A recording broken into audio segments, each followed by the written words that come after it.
তো আশরাফুল আগামী কাল তো 14 ফেব্রুয়ারি, এটা হলো তোমার পরিকল্পনা কিয়া? এটা হলো কি পরিকল্পনা, তাই আমাদের কইতে আর মনে কি কাস্টম করতে পারতো কোন কি জানি কানের নিচে দি মারমোড়া কলি সমস্যা আছে না, কবি না তাহলে ফির এলি কইয়ে কেন ক ও গার্লফ্রেন্ড গিয়ে আছে ইতরে লই আলাদা দি বাজারে আয় সকাল ফার্স্ট টাইম হেনে উড়ি যাবো হেনে এদিক সেদিক ঘুরি গাড়ি ফুচকা টুচকা খায় বুঝেন তো মানে বুঝেন তো কই ধাক্কা দিয়ে কেন?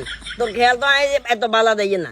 কাল 14 ফেব্রুয়ারি ভালোবাসা দিবস, সেটা তোর মাথায় আছে, কিন্তু 14 ফেব্রুয়ারি যে সবে বরাত, এটা কি তুই ভুলি গেছিস নাকি? ওরে না কাকা আমি তো এটা কইতে দিতেন না না কেন কই দিবি? ভালোবাসা তো চোখ অন্ধ হয়ে গেছে না, ভালোবাসা দিবস সেটা মাথায় আছে, কিন্তু সবে বরাত যে এটা তোর মাথা নাই। খবরদার আয় যাতে উল্টাপাল্টা কিছু না হনি, কাইলে পুরো দিন আর লগে থাকবি, তোর কিছু দায়িত্ব আছে। আচ্ছা কাকা ঠিক আছে হুরা দি নাই এর সময় টময় দি রাত চারটা একসাথে নামাজ পড়ুম কথা দিছি যা এটা আর কি লাভ হইলো তাহলে? এটা তো বিসমিল্লাহ গাঞ্জা খানের মতো হয়েছে। ওরা দিন তুই লগে এমন এমন ঘুরি দুনিয়ার পাপ কর্ম করবি, রাজ্যে লইলে তুই আল্লাহর দরবারে আসি মাপ চাই যাবি, এটা কোনো কথা?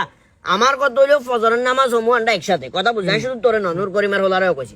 ফজরের নামাজ হমু, ফজরের নামাজ বের হরে আমরা নিজ দায়িত্বে পুরা মসজিদ এটা পরিষ্কার করি, কালকে পুরো দিন আমরা ইবাদতে কাটাই দিব। কথা ইদুরা এত না কিনছি কথা দিয়ে লেছি তো তার রাস্তা বুঝলে অবস্থা খারাপ হয়ে যাবে। ভাই যেটা কইছি কথা এটা, এত কথা দুই কথা হইতো কাকা কাল না গুছতে কথা দিয়ে লেছি ফোন দি মানা কর, অন মানা কর না কাকা অন্তম যাইতো ইতরা মু ফোন দিবে ফোন দি মানা করবে লাগছে কাইলে দূর অসুবিধা হয়ে যাবে কিন্তু পরবর্তীতে যদি কাইলে না হয় ঠিক টাইমে।